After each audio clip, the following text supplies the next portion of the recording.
Hey guys, it's time for another tutorial. This time I'm going to go into something that everybody has no doubt experienced in one shape or form, unless they're not even paying attention. And even if they are not paying attention, they would still end up having experienced this. What I'm going to talk about is damage, and damage types to be specific. Now I'm not going to go into, the super deep mechanics of this gun has this damage, and this gun has this damage, and this gun has this damage. We're talking about the broad overall of it, so that you can kind of get a better idea of how to optimize what you want, how you want to get the best effects. Now, if you ever get sick of going to the wiki, because I've frequently said that, you can buy something called a codex scanner from the market. And it should be right under the equipment gear selection. And you'll see it kind of looks like this little mask almost, and they come in packs of, I believe, 25, and every time you scan something with one of these things it'll use one charge, so $500 will get you 25 scans. Now how this works is you will equip it like you would a weapon, you will zoom in on it, it will highlight things, there'll be orange around things that you haven't scanned fully and green if you have scanned it fully. And you just hover over that given creature or object for a couple of seconds. Your circle will zoom in around a cursor, and then boom, you've got yourself a scan. Now as you scan things, like all these enemies, you will slowly unlock all of their information.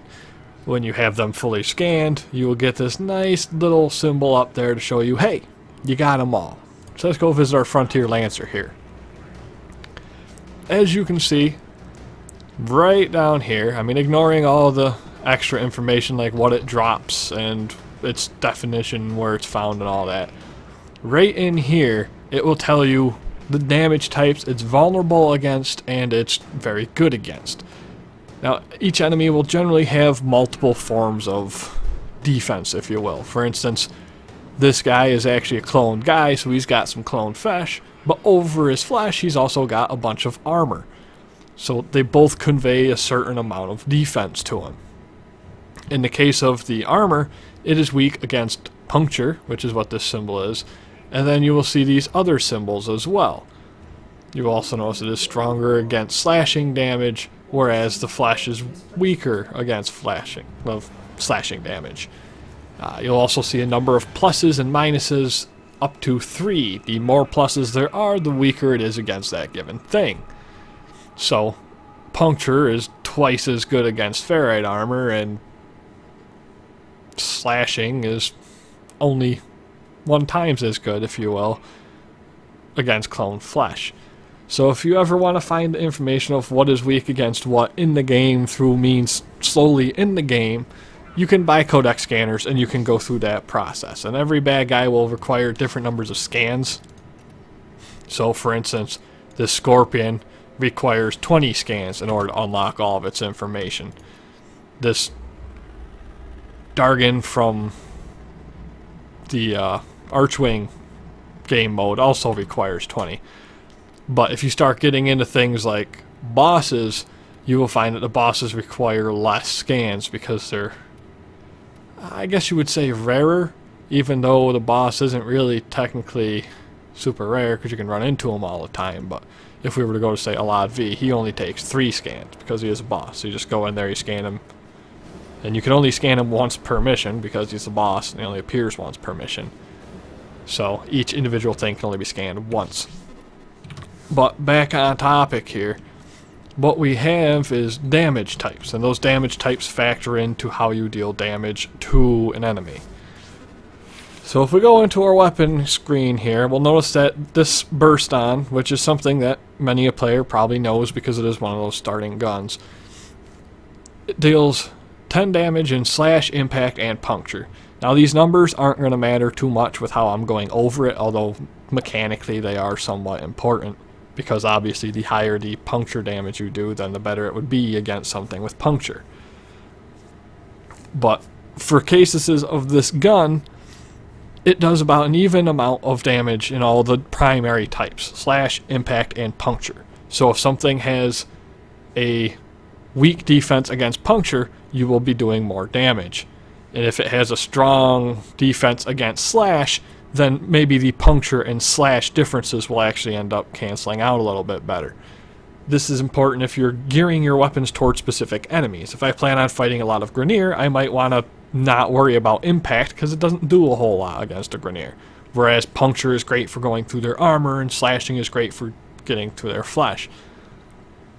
Likewise, there is mods that will cause different kinds of elemental damages.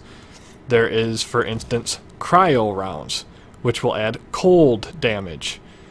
There is also hellfire rounds, which will add heat damage, which is the little fire symbol. You will also find infected rounds, which add toxic damage to all your hits. And then, of course, there is also the final type of elemental damage at the moment, which is electricity, which is something like Stormbringer rounds. Now, those are your 4 primary things, but likely most of you have put in 1 or 2 of these different mods and noticed that something strange happens. With the implement of their second damage system, they added it so that things can combine really good. So let's say I take an electricity mod and a toxin mod. Well, instead of doing electric and toxic damage, I now do corrosive damage, which, as you can see, has its own distinct symbol. And no doubt, if you've waited in the screen long enough, it's popped up down here to kind of explain it, like heat and electricity to create radiation. So we have a combination of each of these things that can be put together to make a new element. So let's go back here and we'll drag our hellfire rounds back in. Use a lower one so I can actually fit these all in. And our cryo rounds back in. So if we combine heat and cold, it makes blast. If we combine poison and cold, then it's gonna make viral damage. Whereas fire and electricity will make radiation damage. And of course, the last one we can do is if we combine the electricity and the ice, which will make magnetic, and then toxin and fire, which will create gas. Now, the order that these mods are placed is very important. As you can see right now from this side screen, this setup will give me gas and magnetic. But if I were to take this poison here and place it in front of these other ones, you will notice I have now gone to blast and corrosive. It goes in order of appearance when it assigns these things. So from top left, across, down, across. It's just like a standard American reading, if you will. You start in your upper left, you work to the right, you start a new line on the left, and you work to the right. This can be a little bit tricky when you start getting into polarities being in weird slots on your weapons, because then you're going to want to put that one, say, cryo round in that D polarity slot so that you can get the most out of it. But if your D polarity slot is right in the 3rd spot and you wanted to combine it with the gas, you're going to have to make sure that you get something else like Stormbringer out of the way in front of it so that you can get that specific combination.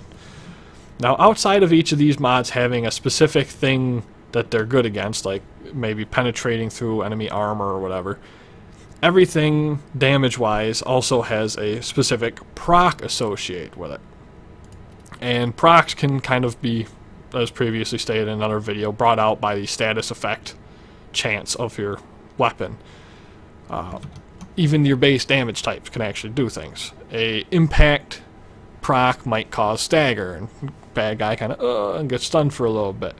A puncture might cause them to do a little less damage or take a little more damage or something along those lines. A slash causes bleeding, which many players will have experienced from getting shot by guns, where all of a sudden it goes straight through their shields and they start losing that health. Cold will kind of freeze up dudes and make them slow down. Electricity can stun guys and sometimes even kind of hop across to an extra dude. Fire can cause the enemies to panic because they're on fire, while also doing a little bit of burning damage over time, which players also might have experienced. Toxin will of course poison things and cause health damage, which will ignore shields. And then, of course, you get into your combination elements, such as blast, which will cause an explosion that, although the explosion itself doesn't seem to really do, damage necessarily, it knocks everybody that's around that explosion down, which is great, because they have to stand back up, which means they're not attacking you. Corrosive will cause a decrease in armor, which is great against Grineer or higher level enemies, because the less armor they have, the easier it is to kill them. And yet, not quite as useful against something like a Corpus enemy who has shields as opposed to armor. Gas will cause a toxic effect in an area around where it goes off. Magnetic will reduce the max shields of an opponent, so that's really great for those shielded Corpus enemies. Radiation can cause bad guys to get a little crappier when it comes to hitting things, but the more noticeable effect to radiation is that enemies will kind of go crazy and start shooting themselves and their friends as opposed to shooting you, which can be handy for a little temporary distraction. And then, of course, the last one is viral damage, which will cause a decrease in the maximum health of the enemy while it's in effect. So these are all different damage types. They can all be brought about and increased through mods. Some weapons will have default damage types that are different than slash, puncture, and impact, such as the Amprex does a default lightning damage. The Ignis, which is a flamethrower, does a default heat damage. The Ogress, which is a rocket launcher, does default blast damage.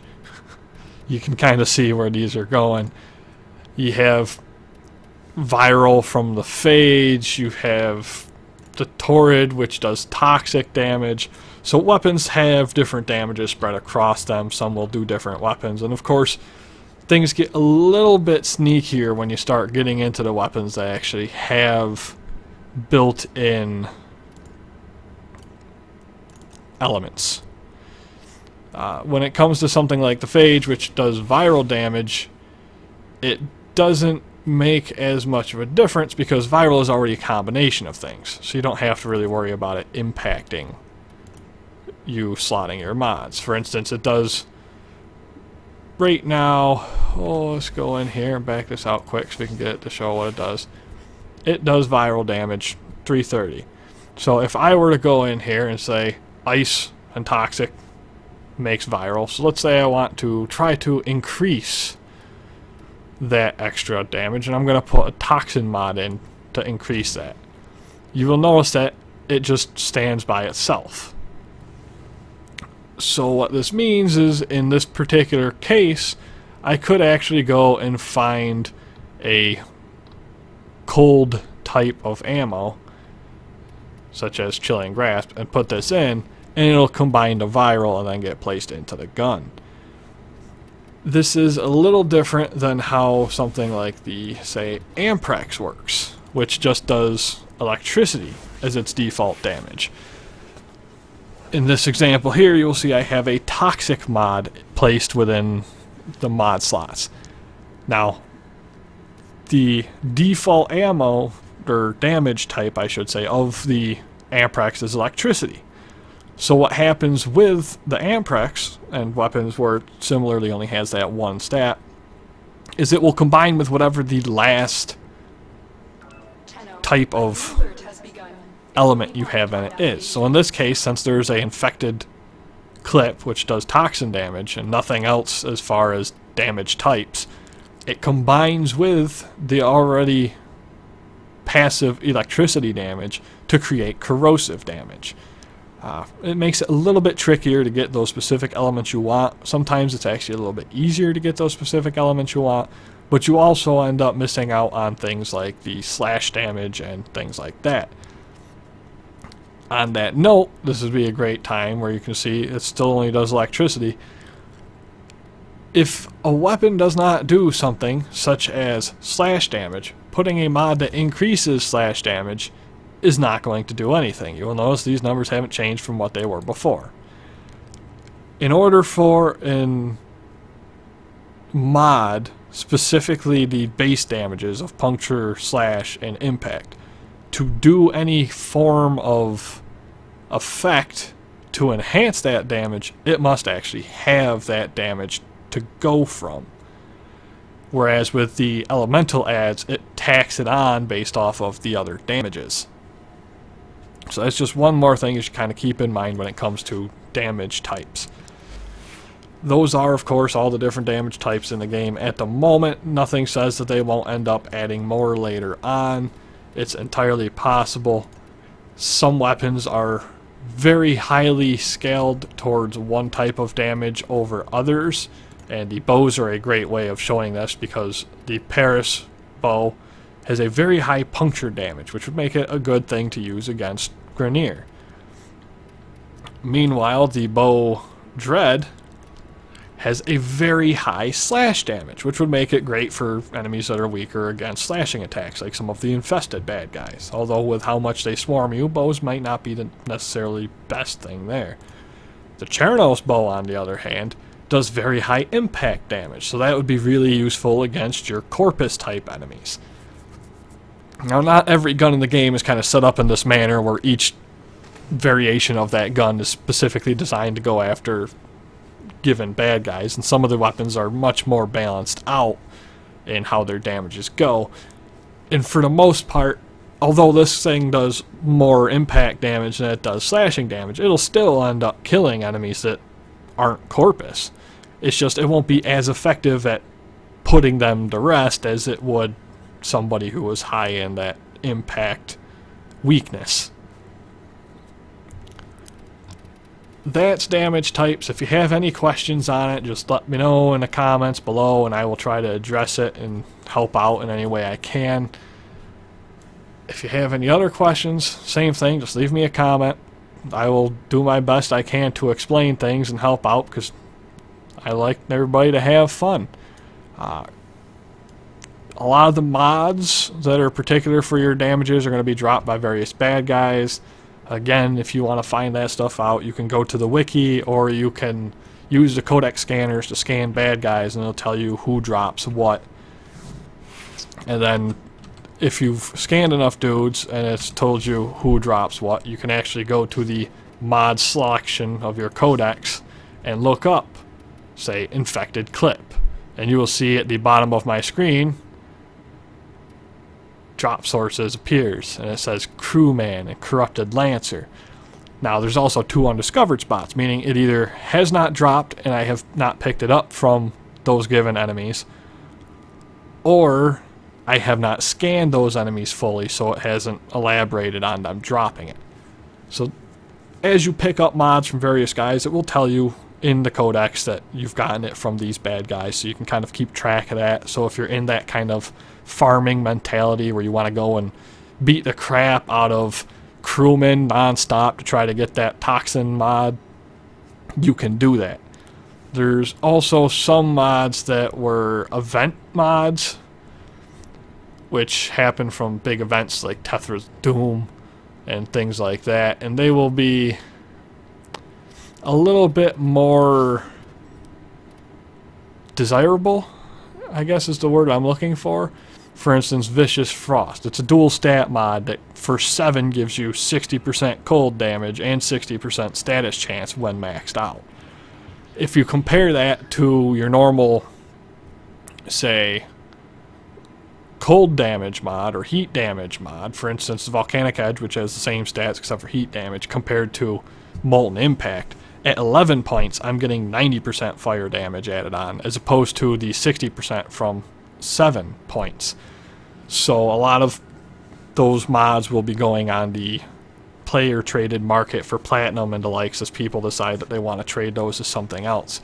You're losing out a little bit on damage by going the other way, but for people, especially the ones who haven't forma'd or potatoed their weapons, it comes in handy to have those mods that you can sneak in there for a little more bang for the buck, so to speak.